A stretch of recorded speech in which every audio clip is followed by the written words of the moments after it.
Perhaps longitudinal research design give us another way of collecting data or another way of performing our research study.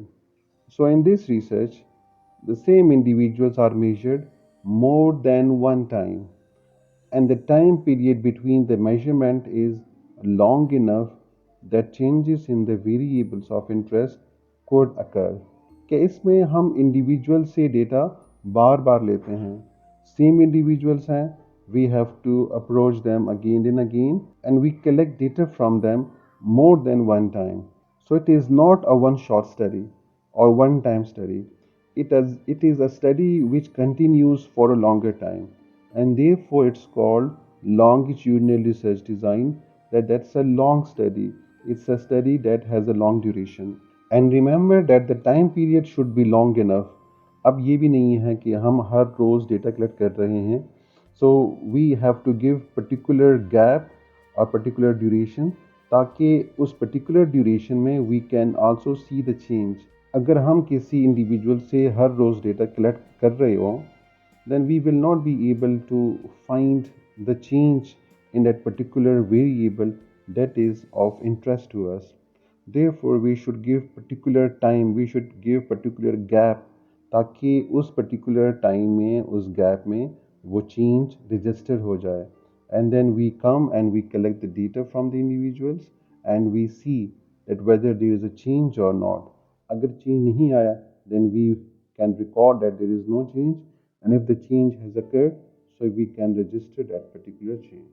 So it is good for tracing changes over time, and also it is good for finding the possible reasons for the change.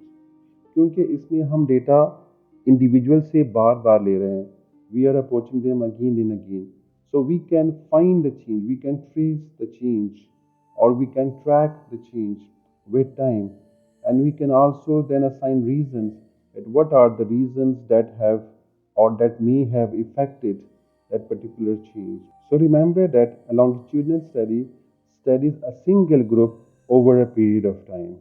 So you have to deal with a particular individual's particular sample that has been selected, and we have to approach them again and again, and we collect data from them on the variables which are of interest to us. So it takes a within subject or repeated measure approach. Case study में हमारे पास जितने भी subjects हैं, जितने भी respondents हैं, हम उनके बीच में स्टडी कर रहे हैं.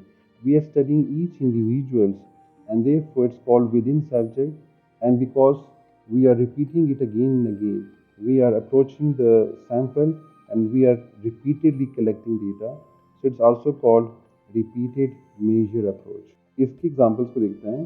For example, a study on measuring language behavior in a group of 3-year-old children when they turn age 6 and 9. So what we are doing here is that we are dealing with 3-year-old children, and we are trying to investigate the language behavior, how language is acquired during childhood. तो उसमें हमने जो बच्चे लिए हैं, so they are of 3 age, and we collect data from them, and again we approach them when they turn to 6. This means that we wait for a gap of 3 years, and again we test the same children and see how much is the change or the acquiring of language behavior. Vocabulary में कितना इजाफा हुआ, how fluent is now the child in the language behavior. So in this way we can track the changes, we can trace what are the changes that have occurred over time. Another example is in a study which is aimed at cognitive development during childhood, adolescence, and adulthood. Another example is if we want to investigate the effect of smoking on smokers when they are in their 20s, then 30s, 40s, and so on. So you can see that here with the gap of 10 years, we are collecting the data from the same individuals again and again, and this is how longitudinal research design is different from a cross-sectional research design.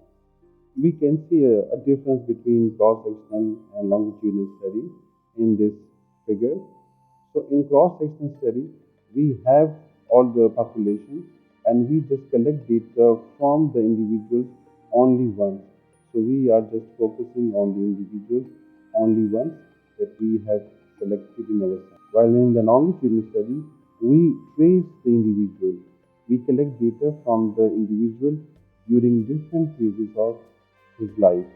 So we can collect data during infancy, during childhood, and during adolescence, and so on.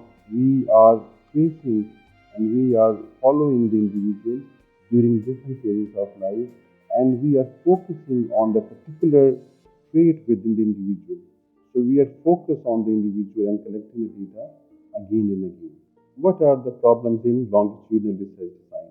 So the one which is very prominent is that it takes time. So this is not a one-time study. It takes time. To some researchers, there should be at least 2 years for the longitudinal research design, but there may be researchers who may think differently.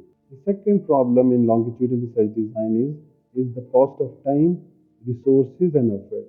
Because longitudinal research design takes time, इसीलिए हमारे पास ज़्यादा resources होने चाहिए. It requires more resources. It requires more money to conduct longitudinal research design, and there is also more effort required to conduct a longitudinal research design.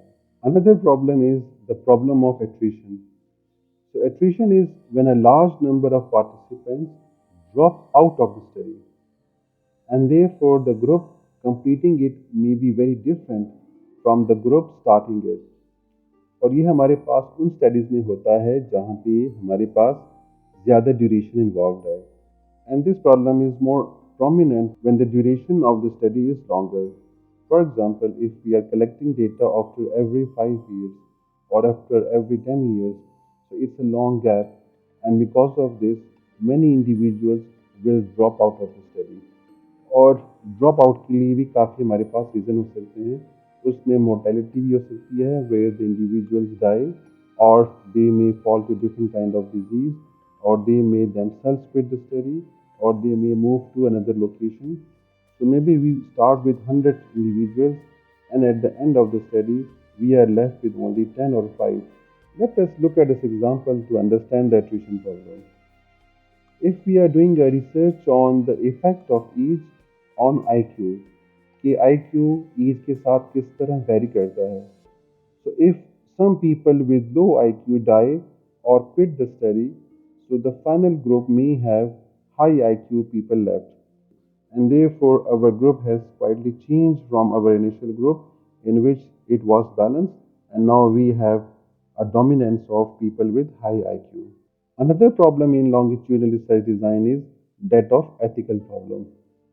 और ethical problem में ये होता है कि as the people develop and mature, they might change their attitude about their willingness to participate.